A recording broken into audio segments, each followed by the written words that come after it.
Everyone, today we're going to talk about biodiversity. So first, let's look at two pictures I have up on the screen here. We have a food chain and a food web, and two questions down at the bottom. What is the difference between the two? Let's talk about that first. Well, let me get a definition up here. Or not. Oh, here we go. A linear chain of organisms showing feeding relationships. So a linear chain, linear means a line, right? So all we have is four things in a row, and this eats this, eats this, eats this. Okay. So feeding relationships, linear chain, right? Over here in the food web, what we see is a ton of different connections. And so they're crisscrossing all over the place. So this is, as it's named, a web. Okay, and the web shows feeding relationships just like the food chain, except it shows kind of a more realistic version of what it might look like in nature. So let's write this down to a web of organisms with many connections showing feeding relationships. So know what the difference is. It's kind of obvious. Number two, which better represents nature? I just mentioned that a food web better represents nature because essentially it is more stable. Okay, so I'm going to talk about stability for a sec. Let's go back over to the food chain. Let's say in this food chain that a disease goes through and all of the mice die. Okay, well, obviously that's going to be bad for our owl, because all of the owl's food is going to go away, and then they're going to starve and probably become extinct. But then the next effect is that these grasshoppers are going to grow uncontrollably and eat all the grass, which is going to decrease. So then, so all of this is going to go away, and then the grasshoppers don't have anything because they just ate all their food, and then the grasshoppers are going to go. So we started with just one thing going away, and that decreased got rid of our whole food chain. It collapsed our whole food chain. So a food chain, let's write this too, is not stable or is unstable. That's one of the reasons here. This is essentially the reason for to answer to our question number two. This does not represent nature because it's not very stable and it wouldn't last very long in nature. Over here, however, let's look at something similar. So let's say we have this owl, and it has 1, 2, 3, 4 arrows going to it. Those arrows represent things that they eat, right? Or that the owl eats. So let's say that we got rid of this bird.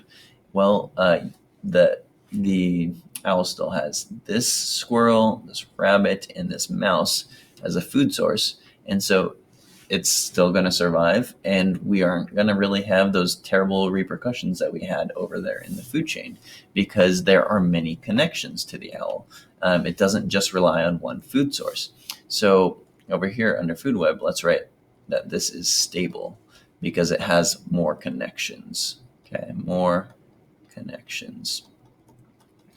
So in nature, this is what we see. We see big old food webs that have a ton of connections, because if something accidentally dies by say a natural disaster or because of human impacts on that ecosystem, well, hopefully it will survive longer. The food web will survive longer.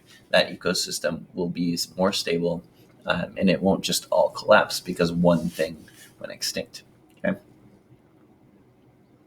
Cool. So we can say that this food web has more biodiversity. Okay. So over here, food chain, little biodiversity. And then over here, we'll say, I could have said little or low. Over here, I'll say high biodiversity.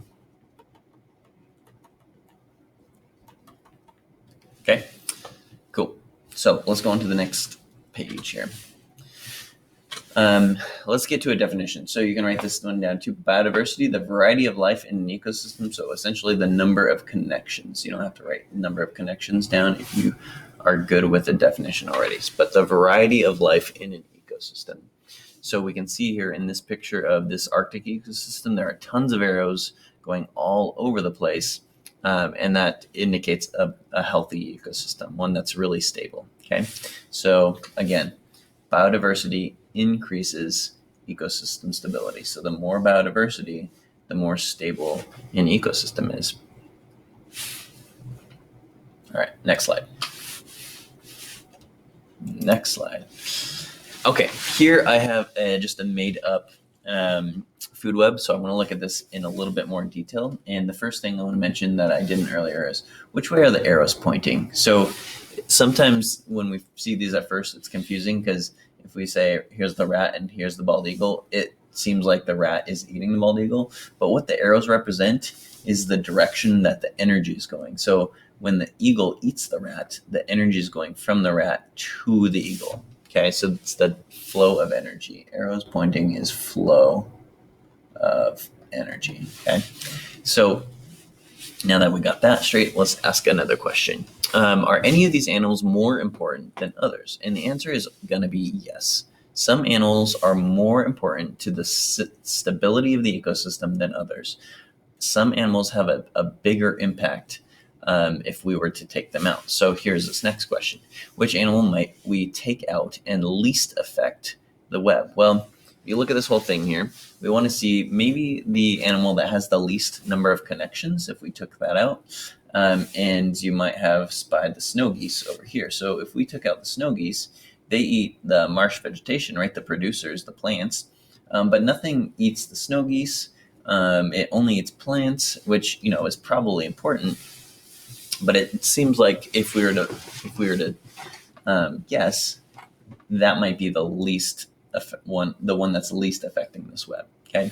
So next question is which animal might we take out and most affect the web? So we're looking for the most effect. So maybe the one with the most connections,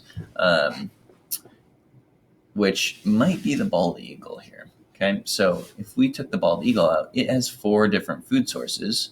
So that means that if we took it out, these 4 things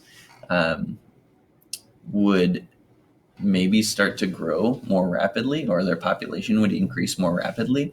And we need predators to keep other things in check so that they don't grow out, their population doesn't increase too rapidly, and then they eat all of the vegetation, let's say.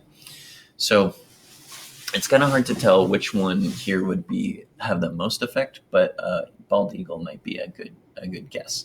And so there is a name for species that have a disproportionate effect on their ecosystem, or an unequal effect, ones that affect it more, and that is keystone species. So it's a species that has an unequal effect on ecosystem stability. Taking away the keystone species has a negative effect on biodiversity.